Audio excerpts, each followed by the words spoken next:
शुरुआत करते हैं गुजरात निकाय चुनाव के परिणामों से, क्योंकि आज वो परिणाम आने वाले हैं और सबकी निगाहें इस पर टिकी हुई हैं, क्योंकि पिछले कुछ राज्यों के निकाय चुनावों के परिणामों को लेकर अलग अलग एनालिसिस हो रहा है। गुजरात, जहां पर भाजपा का कब्जा है, पिछले कई सालों से सरकार में बीजेपी है और जिन 6 निकायों के आज चुनाव नतीजे आ रहे हैं, उन 6 निकायों पर भी बीजेपी का कब्जा है।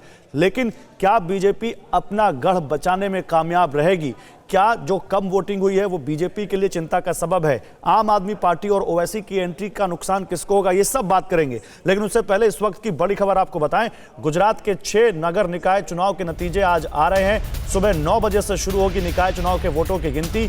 6 नगर निगमों के 576 सीटों पर 2276 उम्मीदवार मैदान में हैं। अहमदाबाद, सूरत, राजकोट, वडोदरा, भावनगर और जामनगर, ये 6 नगर निकाय चुनाव है जिनके नतीजे आज आने हैं। और इस पर मुकाबला तो वैसे गुजरात में बीजेपी और कांग्रेस का होता है मुख्य तौर पर, लेकिन एनसीपी, निर्दलीय, आम आदमी पार्टी और कुछ जगहों पर ओवैसी, क्या ये पार्टियां बीजेपी और कांग्रेस का खेल बिगाड़ेंगी? अहमदाबाद, सूरत समेत 6 नगर निगमों पर बीजेपी का सालों से कब्जा है। सूबे में सरकार बीजेपी की है, लेकिन इस बार क्या कुछ बदलाव होगा? आम आदमी पार्टी और एआईएमआईएम ने भी निकाय चुनाव में ताल ठोकी है। खुद केजरीवाल ने गुजराती में ट्वीट करके इन निकाय के लोग वोटर्स से मौका देने की मांग की थी। कहा था कि एक बार आम आदमी पार्टी को मौका देकर देखिए। तो क्या उस अपील का असर हुआ है लोगों पर? ये हम बात करेंगे। तो आइए अब गुजरात के इस चुनाव की पूरी इनसाइड स्टोरी आपको दिखाते हैं, समझाते हैं। देखिए कि इस चुनाव में किस पार्टी के लिए हालात कितने मुफीद हैं और किससे किसे खतरा है, यह आप समझिए। गुजरात का मिनी रण, अगले साल गुजरात में विधानसभा चुनाव होने हैं, उससे पहले ही निकाय चुनावों के नतीजे क्या कोई संकेत देंगे? समझिए चुनाव की खास बातें, जो लोकल जनादेश, क्योंकि निकाय चुनाव है, 42% मतदान हुआ है, जो कहीं ना कहीं चिंता का सबब हो सकता है। क्या या फिर माने क्योंकि एंटी इनकम्बेंसी के तहत ज्यादा वोट होता है तो लोगों को एंटी इनकम्बेंसी नजर नहीं आई। 470 सीटों पर आम आदमी पार्टी उम्मीदवार है और इसका असर बीजेपी के वोट में सेंध के आसार हो सकते हैं, लेकिन हो सकता है कि ना भी हो, दूसरी पार्टी को नुकसान हो। चुनाव की खास बातें, एआईएमआईएम ने एंट्री मारी है और ये कांग्रेस या उन पार्टियों के लिए नुकसान हो सकता है जो बीजेपी की विरोधी पार्टियां हैं, उन पर ये, जिन पर मुस्लिम वोटर्स जिनके पास ज्यादा जाते हैं, उनके लिए नुकसान का सबब हो सकता है ये। चुनाव की एक और खास बात, सभी 6 निकायों में बीजेपी की सत्ता है। एंटी इनकम्बेंसी का खतरा हो सकता है, लेकिन वोटिंग बहुत कम हुई है, इसलिए अब ये एंटी इनकम्बेंसी होगी नहीं होगी ये देखना होगा। चुनाव की एक और खास बात, मैदान में एनसीपी और बड़ी संख्या में निर्दलीय हैं और कई सीटों पर ये खेल बिगाड़ सकते हैं, क्योंकि निकाय चुनावों में जो लोकल फेसेस होते हैं पार्टी के अलावा भी, वो भी कई बार बड़ा असर डालते हैं।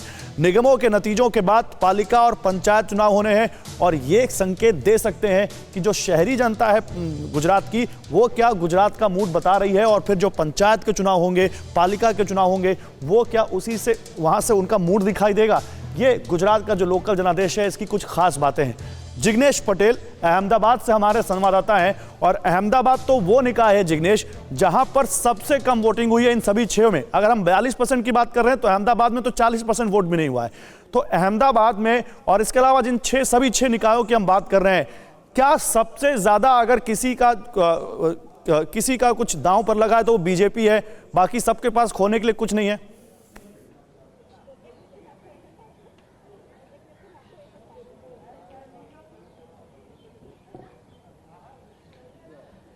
सीधी सी बात है गौरव कि जिस प्रकार से वोटिंग हुआ है, बहुत ही कम वोटिंग मान सकते हैं, क्योंकि अभी तक का सबसे कम वोटिंग इस बार हुआ है। तो इसको लेके हर पार्टी में एक डर सा माहौल दिख रहा है कि हर पार्टी को कितने अंश पे कितना नुकसान होने वाला है, ये बात बहुत इंपॉर्टेंट रहती है। साथ में देखें तो गुजरात कॉलेज की बात की जाए तो गुजरात कॉलेज में 24 सीटों पे मत का जो भी परिणाम है वो आने वाला है। हालांकि अभी देखा जाए तो बैलेट पेपर का सबसे पहले गिनती शुरू होगी और इसकी गिनती होने के बाद ईवीएम मशीन की गिनती शुरू होने वाली है। हम कैमरामैन तौसीफ से कहेंगे कि जो दृश्य है वो दिखाएंगे कि यहाँ पे सारे उम्मीदवार और उनके कार्यकर्ता भी आ चुके हैं।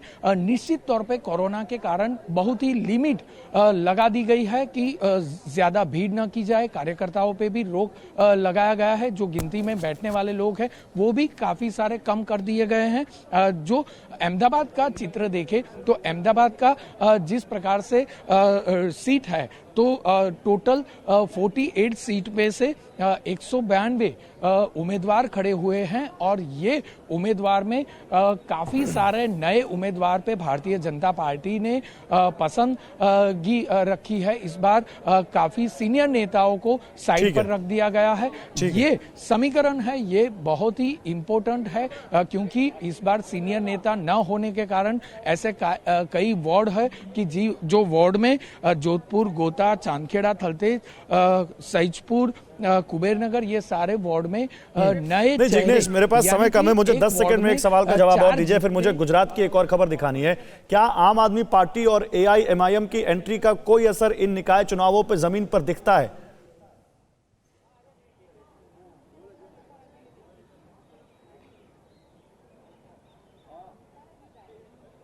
सीधा असर आम आदमी पार्टी और ओवैसी की पार्टी का असर दिखेगा। ओवैसी की पार्टी का मुस्लिम जो विस्तार है वहां पे सीधा असर दिखेगा, जो कि कांग्रेस का गढ़ माना जाता है। कांग्रेस का वहां दबदबा रहता है, वहां पे ओवैसी की पार्टी का असर दिखेगा।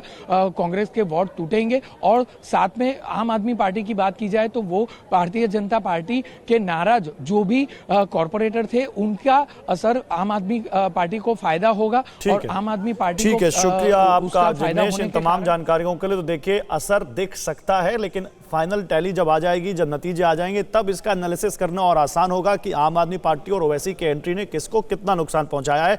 6 निकायों के नतीजे बस अब 9 बजे जैसी गिनती शुरू होगी, उसके बाद रुझान और शाम होते होते नतीजों में तब्दील होकर आपके सामने आ चुके होंगे। फिक्र आपकी, सोमवार से शुक्रवार रात 9 बजे सिर्फ TV9 भारतवर्ष पर।